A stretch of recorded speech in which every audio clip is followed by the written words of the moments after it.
Ada banyak orang, dengan berbagai alasan, yang sangat terobsesi dengan UFO.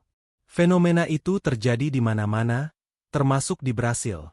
Di sana, ada dua pria yang terkenal sebagai penggemar UFO, dan sangat terobsesi dengan UFO. Dua pria itu bernama Manuel Pereira da Cruz dan Miguel Jose Viana.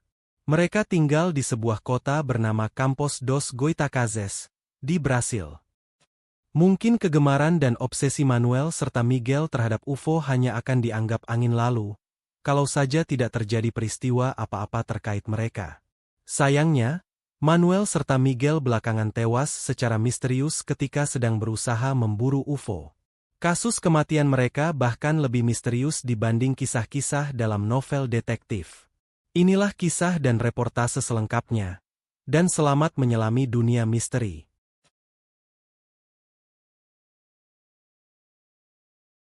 Peristiwa ini terjadi pada tahun 1966, dan sejarah Brasil mencatat kasus itu sebagai kasus yang tak terpecahkan.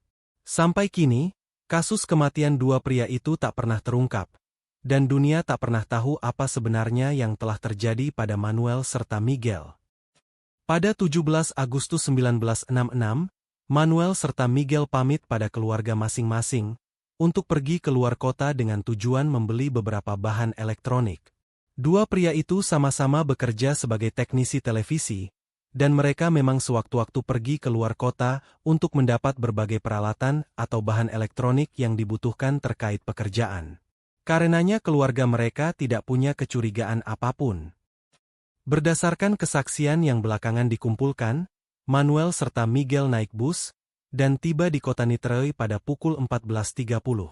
Mereka mampir ke sebuah toko di sana, lalu membeli mantel dan sebotol air minum. Belakangan, pelayan di toko itu mengatakan kalau Miguel terlihat sangat gugup, dan selalu melihat jam di tangannya. Apapun yang sedang direncanakan kedua orang itu, sepertinya mereka sedang sangat terburu-buru. Dari toko tersebut, Manuel serta Miguel melanjutkan perjalanan menuju Morro do Vintém atau Bukit Vintém di Rio de Janeiro. Bukit ini sudah terkenal di kalangan masyarakat Brasil sebagai tempat yang sering dikunjungi pesawat UFO. Sering ada pesawat aneh melintas di atas bukit tersebut. Manuel serta Miguel mendatangi bukit itu, dan sejak itu pula mereka lenyap. 3 hari kemudian, pada 20 Agustus 1966, seorang remaja berusia 18 tahun bernama Jorge da Costa Alves bermain layang-layang di bukit tersebut, dan menemukan sesuatu yang sangat aneh. Di salah satu bagian bukit, Jorge melihat dua sosok tubuh terbaring di permukaan bukit yang dipenuhi semak dan rumput tinggi. Dua sosok itu mengenakan pakaian yang mirip, semacam mantel pelindung. Yang aneh, mereka terbaring rapi bersisian, dengan mengenakan topeng aneh. Agak takut tapi penasaran, Jorge mendekati dua sosok yang terbaring di atas rumput, sampai menyadari keduanya sudah tak bernyawa. Sambil ketakutan, Jorge menuruni bukit dengan tergesa-gesa, dan menghubungi pihak kepolisian. Tidak lama kemudian, lokasi itu sudah dipenuhi wartawan dan petugas polisi. Misteri yang sangat membingungkan pun dimulai.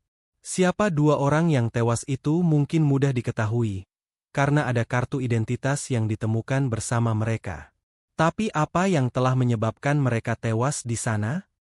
Polisi segera menyisir lokasi penemuan mayat, dan mengumpulkan semua benda yang bisa menjadi petunjuk. Namun setiap petunjuk yang ditemukan malah membuat kasus itu bertambah misterius. Kondisi dua mayat yang ditemukan di sana saja sudah sangat misterius. Jasad Manuel dan Miguel terbaring utuh seperti dua orang yang sedang tidur. Namun wajah mereka tertutup topeng yang diketahui sebagai topeng timah. Belakangan, setelah dilakukan pemeriksaan, petugas koroner tidak bisa menentukan penyebab kematian. Pada tubuh bagian luar Manuel dan Miguel tidak terdapat tanda adanya kekerasan atau luka yang mungkin bisa membunuh mereka. Diagnosis ini diperkuat dengan fakta rumput-rumput tinggi di dekat mayat tidak rusak, yang mengindikasikan kedua korban tidak mengalami pergumulan atau perkelahian di tempat itu.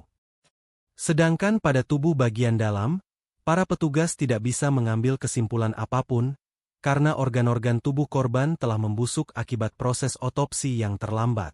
Kondisi ini membuat uji toksin tidak bisa dilakukan.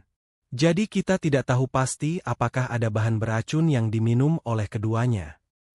Selain itu, yang menambah misterius kasus ini adalah benda-benda yang ditemukan pada mayat. Kedua pria tersebut ditemukan dalam keadaan mengenakan topeng timah yang menutupi mata mereka. Ketika hal itu dikonfirmasikan ke keluarga korban, mereka menyatakan bahwa topeng itu dibuat sendiri oleh Manuel dan Miguel di bengkel kerja mereka, yang dimaksudkan untuk melindungi diri dari radiasi. Tetapi tidak ada yang mengetahui radiasi apa yang dimaksud keduanya. Selain topeng timah, ada beberapa benda lain yang ditemukan di sekitar mayat. Di antaranya buku catatan yang berisi diagram, dengan sebaris kalimat berbunyi, pukul 16.30 di tempat yang telah disepakati. Pukul 18.30 menelan kapsul, setelah efek melindungi logam tunggu tanda topeng. Penyelidik kasus itu tidak bisa menguraikan maksud pesan tersebut. Catatan itu juga membingungkan, karena dibuat dengan beberapa ejaan dan tata bahasa yang salah. Selain benda-benda yang telah disebut tadi, ada juga botol minuman kosong yang dibeli dari toko di Nitro, dan sebuah bungkusan berisi 2 buah handuk di dekat jasad Manuel dan Miguel. Dari semua petunjuk dan benda-benda yang terkumpul dari tempat kejadian, polisi berusaha mencari titik terang mengenai apa yang mungkin terjadi pada keduanya. Sayangnya, usaha mereka menemui jalan buntu. Tidak ada satu kemungkinan logis yang bisa mereka temukan untuk menjawab mengapa dan bagaimana 2 orang itu tewas di sana. Seluruh kasus itu bisa dibilang sama-sama misterius. 2 orang yang tewas di sana dikenal sebagai pemburu UFO yang terobsesi dengan pesawat aneh. Kondisi mereka saat ditemukan tampak aneh, dengan topeng yang terpasang di wajah. Sementara lokasi tempat mayat mereka ditemukan juga terkenal sebagai lokasi yang sering dilewati pesawat UFO. Karena kenyataan tersebut, berbagai spekulasi pun berkembang liar. Ada yang menyatakan bahwa 2 pria itu bisa jadi telah menemukan wormhole atau pintu menuju dimensi lain, dan bermaksud melakukan perjalanan lintas waktu. Mereka menggunakan topeng timah dan mantel untuk melindungi tubuh dari efek perjalanan tersebut. Meski mungkin terdengar menjanjikan, spekulasi ini juga terdengar terlalu fantastis. Sebagian media yang meliput peristiwa itu juga mengajukan teori mengenai apa yang mungkin terjadi. Salah satunya adalah aksi bunuh diri massal terkait UFO. Teori ini didukung oleh fakta Manuel dan Miguel sebagai 2 pemburu UFO, dan tampaknya berusaha melakukan kontak dengan alien. Sebagai catatan, peristiwa bunuh diri massal terkait UFO memang benar-benar terjadi pada 1997.